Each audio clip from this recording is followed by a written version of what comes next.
1978, and then moved to Italy. And I grew up in a small town in Peterborough, Ontario, and then spent most of my sort of late teenage years in Richmond Hill, Ontario, and Toronto, Ontario, and then moved to England to start pursuing a career in acting. So things have been doing okay so far. You know, I got to do some great shows and work with some great people, from Sunset Boulevard to Pirates Penzance to little-known shows as Les Mis and Phantom of the Opera. Late-night shows, that's and right. Saigon. But yeah, over the last little while, the career's been, you know, got to do a TV series and been touring a lot, especially over in American soil, which has been very exciting and learning lots. Nice, very nice. Developing as a musician and songwriter. Mm-hmm, definitely. Okay, well, have you been to Texas before? Is this your Never. first time in Texas? First time So what in do you think of Texas. it so far? Do you know what? I love Texas. It's sort of like everything I thought it would be. It's been that and more. You know, they talk about Southern hospitality, and it's no joke. You know, it's I feel like I'm here with family all of a sudden. You know, working with Mrs. Sutton and her students and the schools, the way they've welcomed us and taken care of us. You know, it's a great feeling, because I always get nervous about hitting the road and going somewhere new. You know, and half the band, it's the first time meeting them out here, so there's apprehension. You know. Mm-hmm. The older I get, the more into like your comforts you become accustomed to. So right away, you know, you're getting home cooking and stuff, and people take care of you, and it makes you just want to. It makes me think, I just hope it's worth it. I hope they get the show they want, and makes me rehearse more, and it's a nice feeling. Great. And so tell us how this whole tour came about. Well, it started from my East Coast tour back in September. I was in Chicago, and these four ladies came up to me. We just pulled up on the big red bus, our tour bus, and you know when you can sense they're going to come see the show, because you just get that energy. And we started talking, and that's where I met Mrs. Sutton, who's from Texarkana. I say Texarkana. Apparently it's Texarkana. And long story short, you know, the accent led to my enthusiasm of wanting to come to Texas. And Mrs. Sutton said, "Well, funny you should say that."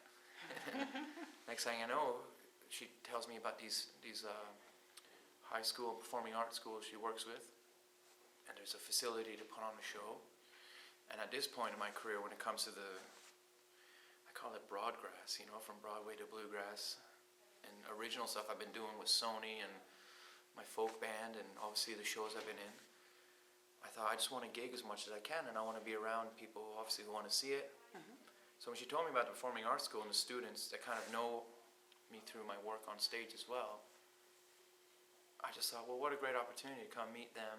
And I said, well, they were so giving, and the sort of what they wanted me to do was such a great deal, in the sense where the freedom I had. I said, well, why don't we set it up where I come and meet the students as well if they want? Because I always like meeting people who are wanting to do what I do, because I remember, you know, it doesn't feel like that long ago when I was there myself. So if I could coordinate a trip and meeting with the students and then put on a show like we've been developing, so I had that platform to do that. I just thought, what a great, you know, they are the demographic that I want to meet with as well. And they're the ones who have been supporting me on Twitter and the social media, so why not? And also for me, I just want to gig as much as possible. You know, I've been at concert halls over the UK, from the Royal Festival Hall to small places in Philadelphia, each being a learning curve for me. So right now I just want to gig wherever I can. And this has been a wonderful, wonderful time so far. Well, we're excited to have you here. Welcome, welcome. Thank you. So tell us more about the people you're going to be performing with tonight. It's sort of the half and half. Because I've been touring, you know, whether it's been touched in Canada and America and UK and even Singapore. I've been working with such great musicians. We ended up bringing Sergio from New York on guitar. I brought Steve, who's been with me since the beginning of my record deal, from the UK. And then we got some Texan musicians, which really excited me, because obviously here I am coming out of the theater world. I've got this sort of adult contemporary pop album with Sony, and also the songs I write with a colleague of mine, Hadley Frazier, with our band Shea Tunes, and we do sort of folky, somewhat bluegrass-ish music. So coming to work with Southern musicians was a real exciting prospect for me, because you know, this their heart. Country is their heart. And I want to see how they play my songs. Because for me, I'll learn from that. Because I'm not really precious about those things right now. Because for me, it's still all an open book. There's a couple songs that I've locked into now. But I want to see what flavors they can add to it. And working with musicians who are real flat pickers and great on banjo. Like I subject my audience to my banjo, piano, and guitar playing, and I'm awful. So I think it'll be beneficial to everyone if I improve with these guys. Well, thank you for sharing that. Now, you have been to so many different places touring. I know I saw you were in Helsinki recently and in Singapore, and now you're in Texas. How do you think the audiences differ from country to country and city to city even? You know, what I find is a bit more, I guess, when you go to the Far East, there's a different decor and a different sort of, slightly more reserved to the end of the show. But really, there's not much difference. You know, they're all so supportive, and I've been lucky that they've been following with what I've been doing on stage and also on YouTube. You know, those videos we started making 2-3 years ago, it's helped sort of develop and let people know there's other sides to us, especially with myself and Hadley. So when we come and play those songs too, it's amazing when I got to the States for the first time and I do music at night and bring him home, or another theater song like from Tick Tick Boom or something. Then I do one of my originals, especially the folky stuff, or an album song, and they sing along. And I'm just like, how do they know this? That's a great feeling. So, you know, but, you know, they've all been just very kind, and I'm very grateful for that. Excellent. Okay. So now I know you're very well known for your portrayal of Phantom and Enjolras and Les Mis, but you've gotten to do both of those 25th anniversary performances. What were some of the big takeaways from those experiences? What were some things that you really learned in that whole process of recording those? You know, for me, it's just like everything is a constant learning curve. So like, it seemed like it was one big build-up. Like for me, doing the 25th anniversary of Les Mis and Phantom, I was just so lucky to do them, as well as grateful because I was there just as an actress, but as a fan. You know, I'm a fan of these shows. I remember listening to them as a kid, so what an opportunity. It's funny as to it's not one thing you learn, because I'm working with some great people on stage. My co-stars were my best friends. You have an ensemble of like 150 to 300 depending on the show, and there's people that are the wealth of experience around you. So I think it's just cumulative. What you learn, it's one big. It's hard to explain. It's so surreal, you know. And you just keep growing as a performer. I'm scared to watch back the DVDs though. You haven't watched them? I haven't seen Les Mis. I've seen Phantom once at the screening. That was hard. But you know what? I remember thinking the people who edited the DVD were brilliant because they followed the story. They cut the story. And I got caught up in it. I remember I got teary because, you know, for me, the story of Phantom is just so beautiful and heartbreaking. I found myself getting teary-eyed. I'm like, wait a minute, I can't do this. I'm the one up there. Felt a bit narcissistic, but that's a compliment for the guys who shot the video. It's a real proud time for me. So do you think you'll go back and do Phantom anytime? Or you think you're pretty much done with that now? Or what do you think? I say I'm done with it because I just want to grow, you know, and I think you can only grow so much in one place. And after the Royal Albert Hall, I felt like everything was left on that stage. I wouldn't know what to do with it right now in my life. And it would be hard to do that again. And I think it'd be nice to distance myself for a while and just grow. And if I ever did go back to it, I want to be able to offer the show something more. Because the show deserves it. I want to be a weak link in a great show. Because it's nice to be a fan again, you know? Good point. Okay, if you had not gone into show business, what do you think you would do? Police officer.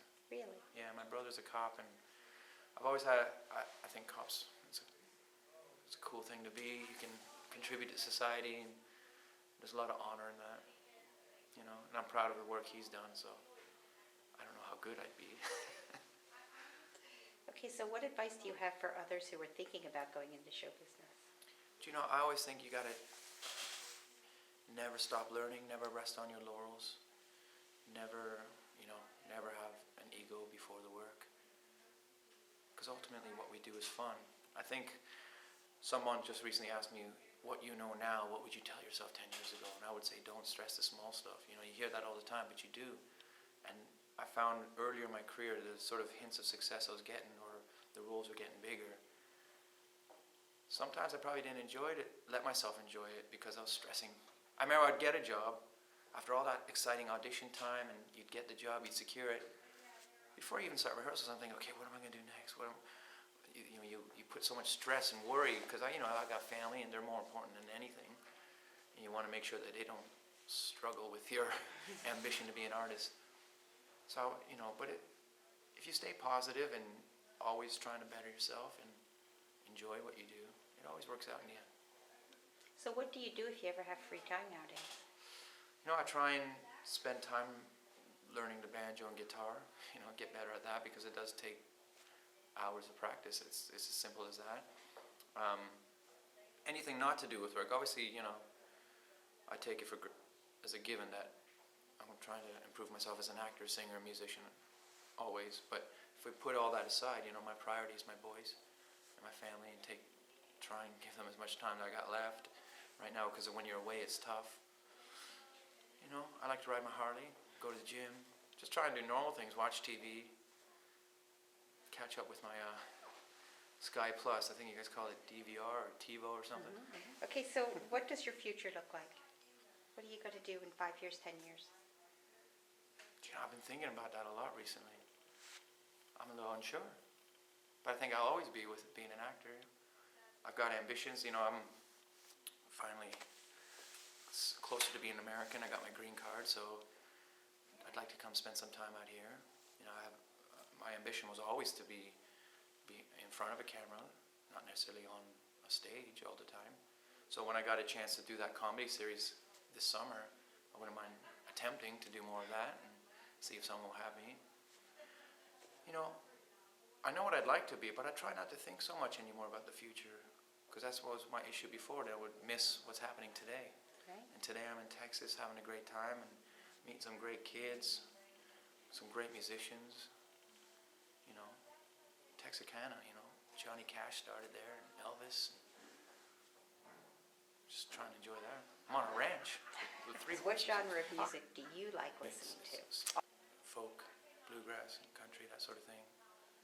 My favorite band growing up, what started me in music was Johnny Cash and the Tragically Hip. Nowadays, I still listen to them. Every time I put them on, I feel like a kid again. I remember when I met the Hip for the first time, it was just not so long ago. And there I am, I was the Phantom of the Opera, thinking I'm a colleague. I'm one of them. I was like a 10-year-old kid again when I met them. When Gordon Downey came out, I was like, I felt like I was like, play it cool, man. But I was like, I've waited 20 years for this moment. Nowadays, who inspires me to no end. I think people are sick of me talking about them. But they're fans now too. The Avett Brothers, love them. Mumford and Sons. Okay, well, that's all the specific questions that I have. I don't know if you have any questions for us, or if you have anything you want to add, but No, that's do you all we feel have. you got what you wanted? I definitely got what I needed. Broadway And, World's been so supportive and kind, Yeah, I love Broadway I was World. a Broadway so- World award winner. Yes, we saw that on there. I started working with Broadway World because I volunteered at a theater in San Antonio as an For usher. me, like BroadwayWorld.com and What's on Stage, they celebrate the people in the industry, and they give people even a slight platform, but it's good for those. They've helped me out along the way so much, and it's great to see that they're supporting my colleagues, and Yeah, it's and great. It's a good Broadway community. When I started, I remember my agent wanted me to hold out for lead roles, but when I got ensemble offered to me the first 2 times, and he didn't want me to take it, I was like, I want to take it because I've always wanted to earn my way, and I feel like my career had gone faster than I ever anticipated. So at least doing those 2 contracts in ensemble was a great learning curve, because once you do it 8 shows a week, and it's a whole different because I never went to college either, or I never studied singing or acting. I thought, let's take it one step at a time. Mhm. So it's good for kids to hear about not just the leads, but both sides. Yeah, and Because that's how I everyone's, feel. at the end of the day, hopefully everyone has the attitude of serving the piece. So when I'm the Phantom or Valjean, I'm not there to just lead the show as myself. I'm there to serve Les Mis. I'm there to serve Phantom of the Opera. I'm just one player in it. Mhm. And that's important. Yep, And then definitely. you can feed off the rest of the ensemble. Ensemble Les Mis got it. That's the hardest job.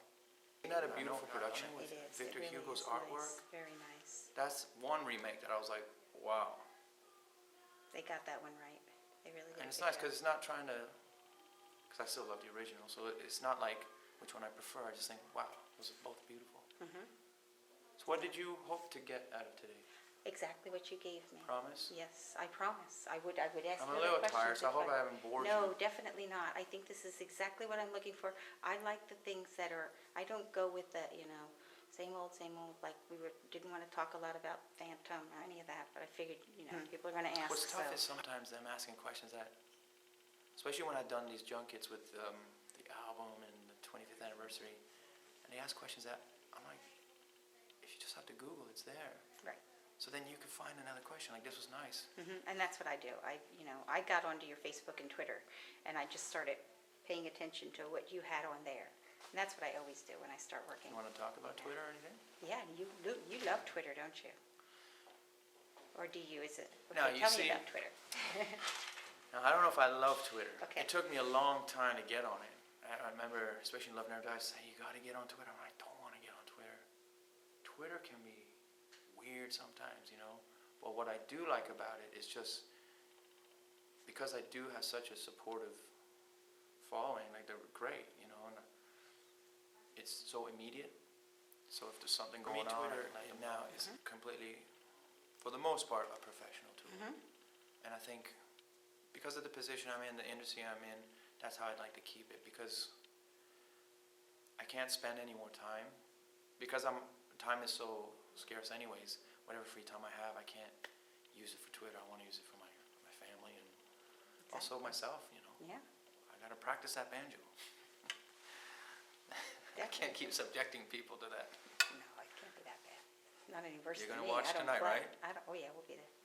I get nervous, It's different. I can practice in the room I'm in time and I'm clean on my rolls. I get on stage, I get nervous and a shaky hand. I'm like, there he is. It's the awful sound. No, I think you'll do fine. We're looking forward to it. I hope so. It's going to be a lot of fun. Yeah, it looks like it. It's amazing how this set works. On paper, it shouldn't work. I've had write-ups where people are like, how do you do a bluegrass version of Oklahoma? It works. We'll see tonight. I think so. So far, so good. Should We be call really it good. broadgrass. Broadgrass. Starting here. It's a new term. That's a good term. And getting Broadway to cross over with the rest of the genres of music has always been difficult. Well, that's what I learned from the American tour. It's not, now's a music theater song because I have to reach a quota. Now's an album song because I got to reach the quota.